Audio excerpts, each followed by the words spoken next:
A book was found in some old ruins. All the scholars who decoded it puzzled over the mystery of the book. A world with two moons illuminating the sky. The many dazzling adventures of a young boy. But whether or not this is a true story, do you believe in the story woven in the book?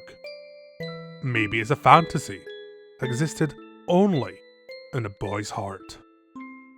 Let me tell you the story this ancient book tells of a magical and magnificent fairy tale, and the hero of this wondrous tale, whose name is Fred Durst. Yeah! This time I'ma let it all come out. This time I'ma stand up and shout.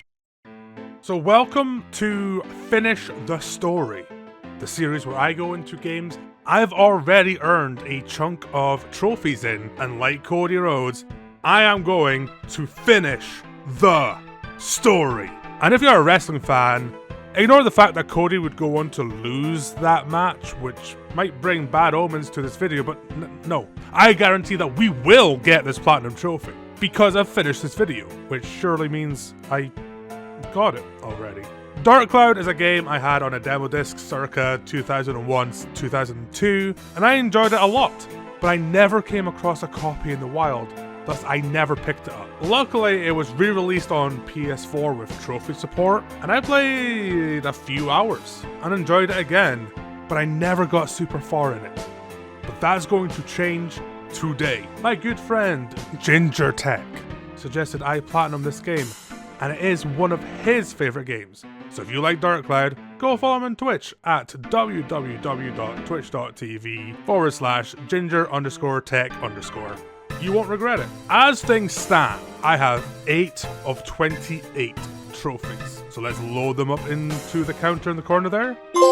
Perfect. Now these were all earned in January 2016, back when I had but a single platinum to my name. The trophies we currently have are for successfully forcing open a treasure chest by guessing what kind of trap is guarding it, completely assembling Renee and Fred Durst's house, using the changing potion to turn a stray cat into a human being, viewing the georama analysis after completing one of its residents' requests, boosting a character's defense by eating their favorite food, killing an enemy with a thrown item, checking an item at the check-in counter, and acquiring the fishing rod. So with that, just 19 trophies are between Freddy D and the Platinum.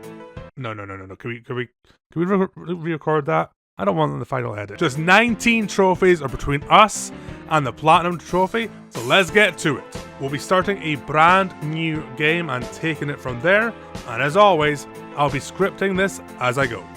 The basic premise of Dark Cloud is this evil general man awakens a dark genie who promptly eats a man and then wipes out half the world by shooting lasers out of everywhere. However, Fred Durst is one of the few who survives and is visited by a fairy king who senses the good and kind soul that rests within Fred Durst and gives us the power of the Atlamelia, a stone that can bring back his village and loved ones from the protective spheres that the Fairy King put them in during the Dark Genie's rampage. Fred Durst must go into a dungeon, find the Atla that contains his friends, family, their houses, pets, trees, rivers, etc. And once he escapes the dungeon, either by running away or completing the floor, Fred Durst can then design the village any way he wants. Now, it's no city skylines, it's still a fairly basic village builder, but it is a lot of fun to rebuild the village my way. So dungeons have a roguelike quality to them. They're procedurally generated. You need to find the Atla while defeating enemies, but your weapons have durability and most of them will break if you don't repair them before they hit 0. However, you cannot just ignore the enemies either, as one of them will have the key to the next floor, but you won't know who has it until you take a look around and defeat the right one. There are also chests which contain useful items, and big chests that are often protected by a trap spell that can contain new weapons. The weapon system seems pretty robust, and even if I start to understand it more, it's probably too much to go into in this kind of video, but the combat is fun, the exploring is fun, The game is fun so far. We bump into Not Riku here, who says a bunch of cryptic stuff, and then we save a kitty. And this kitty's name is, of course, Wes Borland. Yeah! And then we transform Wes Borland into a cat girl. But this allows her to join our band as an ally. We can now switch who we are playing with in the dungeon at will. Now, Fred Durst has an arsenal of swords at his disposal, and if you use them too much without repairing, disposal is exactly what happens to them. And Wes Borland uses slingshots, making her a good ranged option. At the bottom floor of the cave, after we have fully redeveloped the town, we use the key from Dran's windmill to fight, well, Dran, a literal god.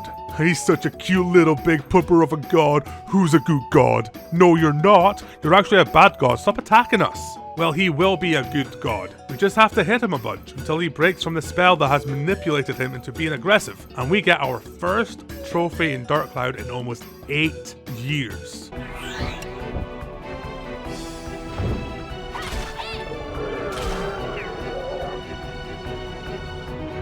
We also get 2 more trophies not long after this. One for placing 10 trees in Nolan Village, and another for 100%ing everyone's requests. Now, each villager wants their house to be in a specific kind of place. So either facing a certain way, or being close to another villager, or being as far away from a villager as possible. Doing all this here gets us this trophy, and the big dog barks at us, giving us a new combat technique.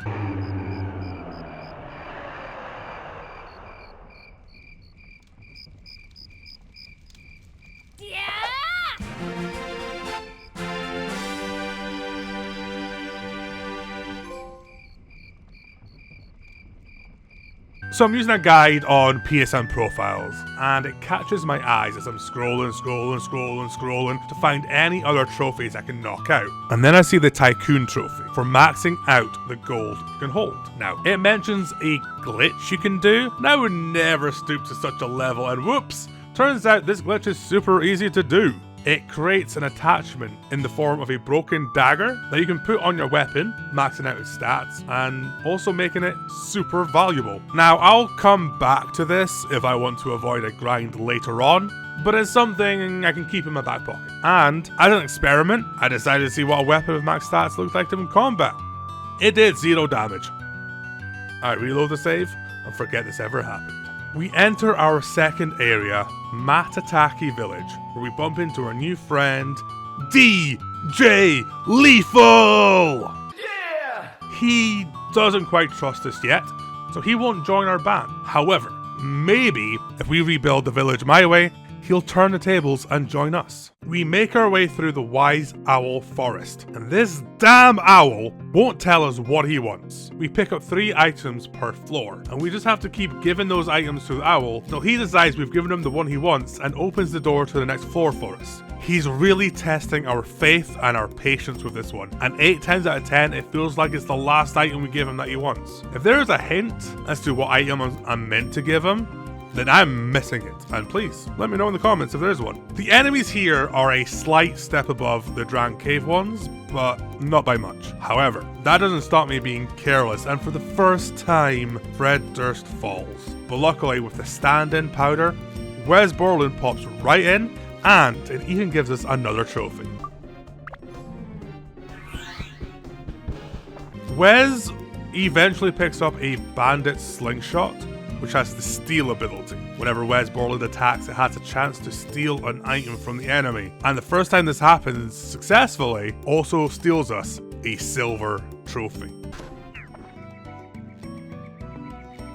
At some point, we rescue and rebuild the town musician's house, and he plays us a tribute by playing us a song. But I don't understand this music. Where's the rapping? And the loud guitars? And the DJ? I'm very confused. Speaking of DJs, we eventually link the river back together. A tree sneezes a sword at us, and then we use that sword to parappa the rapper, this big snake, to death, which gets us a necklace that belonged to the legendary hunter of the village, who just so happens to be DJ Lethal's father. We give the pendant to Lethal, who has a vision of his dad who asks him to help save the world. DJ Lethal does not take this very kindly, and after some strong words to his father, he decides to join us, and it is finally hammer time. I'll be honest, I find a lot of the melee combat to be a little awkward. Now again, it might be because I'm not sure how to play defensively, but there's some enemies that absolutely wreck me up, and I feel like they will eat you alive if you're not careful. I find myself using Wes Borland a lot more because, at least from range, it's hard to be hit. DJ Lethal is strong, but slower than Fred Durst. However, with the power of DJ Lethal on our side, we're able to take down the boss of the forest, Master Yudan, who comes back to his senses and points us to the way of the moon people.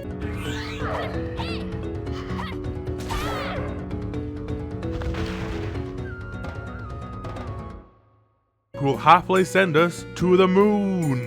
But we have to retrieve a moon orb they accidentally sold in Queens.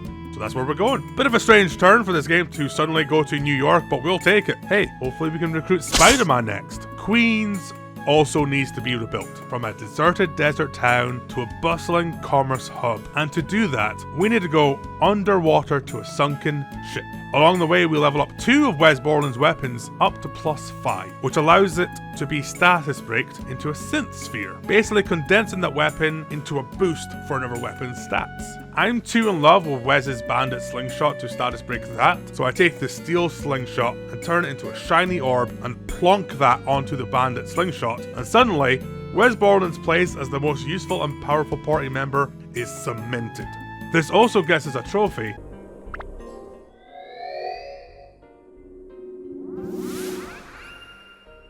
And I hope to break stuff more often going forward, so all my party can catch up with Wes Borland. As we build up Queens, we rebuild a mansion for King, the local Dawn and Mayor candidate. Instead of rewarding us with riches, he decides to give us a treasure lamp that we accidentally drop, which summons a genie. Now this genie is a nice genie, and she hears our story and decides to join our band. Welcome to the party, John Otto!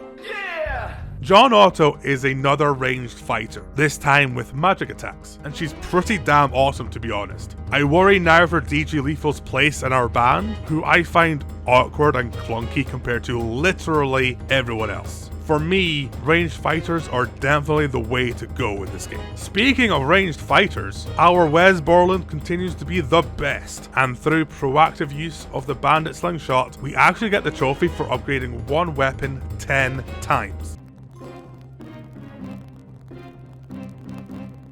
I then decide now is the time to build it up. Except I didn't realize I had to build up some of its elemental and enemy type stats too. I didn't click R1 to scroll through the menu. But luckily I had saved my upgrade powders, and just 2 of those, plus a few gems, are all I needed to upgrade her bandit slingshot into a double impact. We also get a double impact of 2 trophies in fairly quick succession. Not long after this, we visit a fortune teller, and well, things happen. I thought this was a kids game. I thought there would be no sex in Dark Cloud. We rebuild the town, give the old lady some more head so she can tell us how to progress to the last level of the shipwreck to take on the vengeful Queen Lasaya, who is honestly maybe the worst boss fight yet. Incredibly annoying, constant homing attacks that freeze you in place. Just not a fun fight for me, and I had absolutely no guilt about cheesing her by throwing a bunch of fire gems in her face. And actually I didn't even buy enough fire gems, so I still almost lost the fight. But I survived, and this led to her and this rando getting a happy ending, and I get another trophy. So that's just lovely. We bring the moon orb back to the moon people, but now there's a new issue. It isn't working, and that means we must go to the Sun Moon Temple, a temple where they praise the most mediocre Pokemon generations. There we meet the last surviving member of Muskalaka Village, a once proud warrior now stricken with self-doubt due to his inability to stop the destruction of the village and save his loved ones. Of course, I'm talking about Sam Rivers. Yeah! He won't be coming with us just yet, and while our friend tries to help his depleted mental state, the rest of the band head into the temple itself. Now the Sun Temple is so much easier than the shipwreck.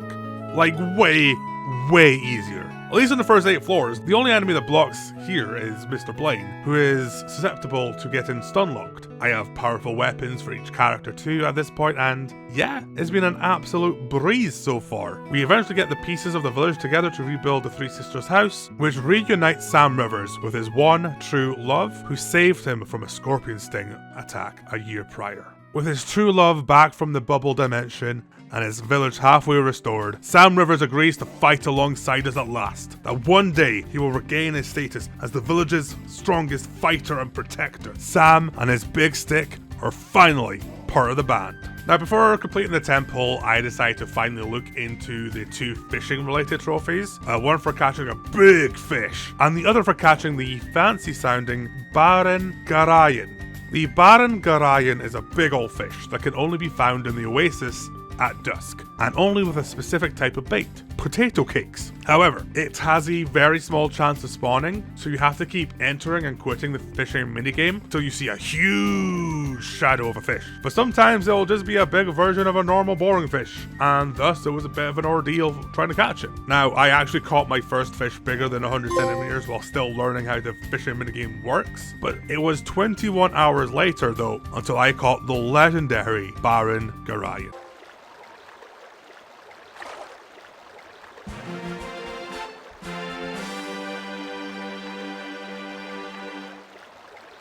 There are a couple of reasons for getting this fish as early as you can. Not only is the gold trophy you get for catching it the rarest trophy in the game, which means in theory I've done the hardest task for the platinum already, but this fish grants you an incredibly useful ability. When faced with a big chest, the Baron Garayan will now tell you which of the traps is protecting the chest, meaning you should never have to worry about activating a trap trying to grab a new weapon. This is genuinely a good prize for what was on the verge of being an infuriating task. Not long after this, I go back to the Sun Moon Temple and continue to absolutely breeze through the enemies, eventually getting to the boss, who takes a while to go down, but at least I figured out his gimmick really quickly. You go whoosh whoosh whoosh whoosh whoosh whoosh with Sam Rivers, and then as soon as the black smoke disappeared, put Fred Durst on attack duty. Repeat 10,000 times, and the Kane's curse is lifted, and we can officially go to the moon.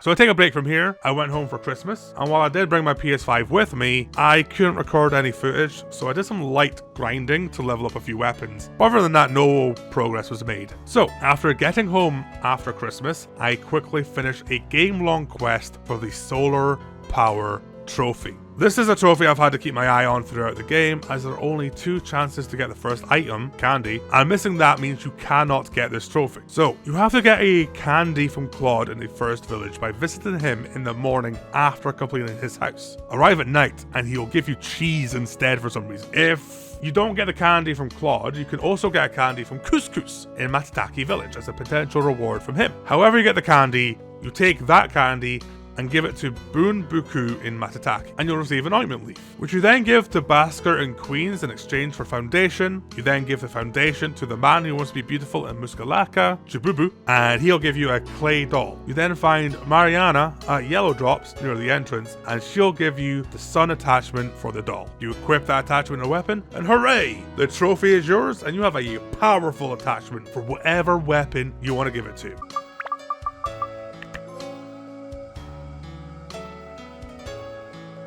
We fire ourselves out of a cannon towards the Moon Sea, our next dungeon. It's definitely a step up in difficulty from the Sun Moon Temple, but it's still not as annoying as a shipwreck. We get through several floors without issue until we meet up with our final party member. And of course, his name is, hold on, there's crap.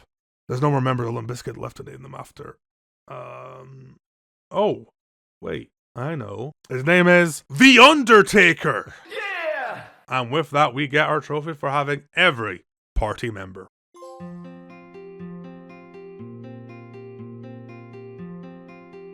So remember that glitch earlier? Well, not long after this, I was trying to be a little naughty. I had a third version of DJ Lethal's turtle shell weapon, and I was going to sell it anyway. I decided to see if I could do the broken dagger glitch to get more money. It didn't work, and so I thought, well, maybe I have to upgrade it. It still didn't work, but it did pop the trophy for maxing out an attribute without need of attachment. I didn't mean to get this. I just wasn't thinking. I was just experimenting.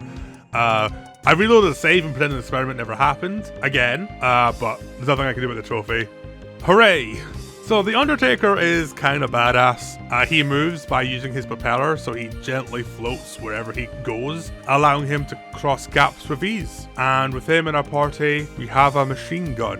That's right, he uses a goddamn machine gun. Still, not much to say about the dungeon itself, but instead of rebuilding a village, we're actually rebuilding a sun giant that the Undertaker built, which was destroyed due to the power source not being powerful enough. They need a sun sphere, which is generated by the sun once every 10,000 years.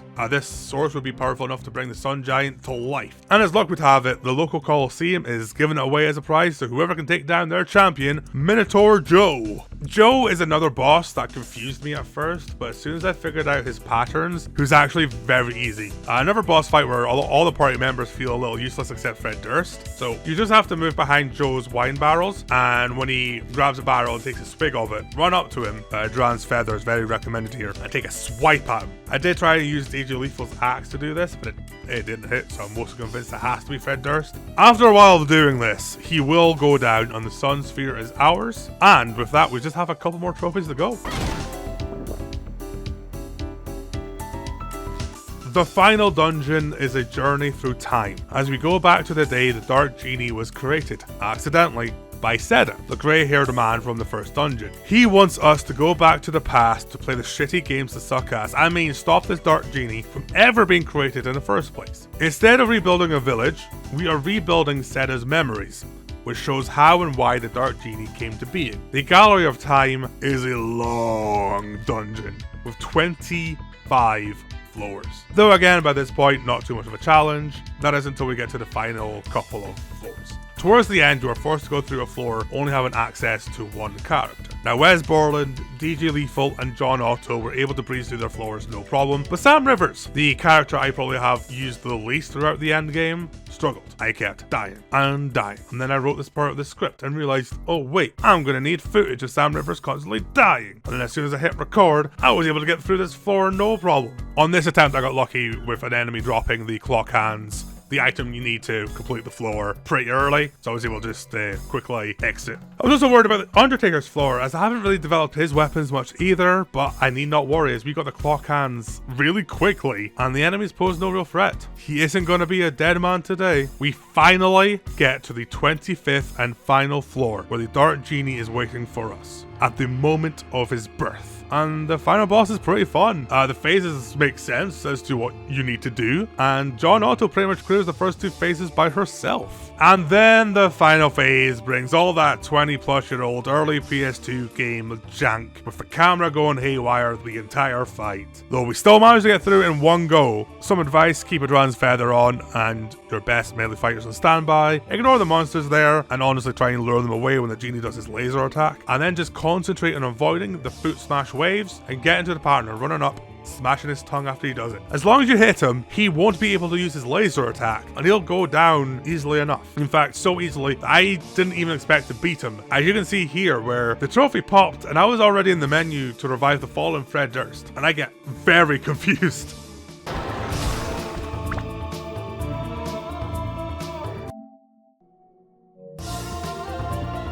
We did it! The Dark Genie is defeated. Now, there is an extra dungeon that you unlock after beating the Dark Genie, but that has no trophies or anything attached to it, and as far as I can see, there's no story content or anything, so we just have one thing left to do to get this platinum, and that's to make dollar bills, y'all. I need 65,535 G for the final trophy. It's the maximum you can carry. For funsies, and just to see how close I would get if I just sold everything in my pockets, I did just that. Selling everything I was allowed to sell gave me 49,765, so short about 16,000. And then I remembered I had some weapons left in my check-in, and a broken dagger from my earlier experiments. I could just get the glitch to work and make a super valuable weapon. Well, that didn't work. But then I did the glitch again, and after a lot of rearranging, as you're not allowed to go over the maximum limit,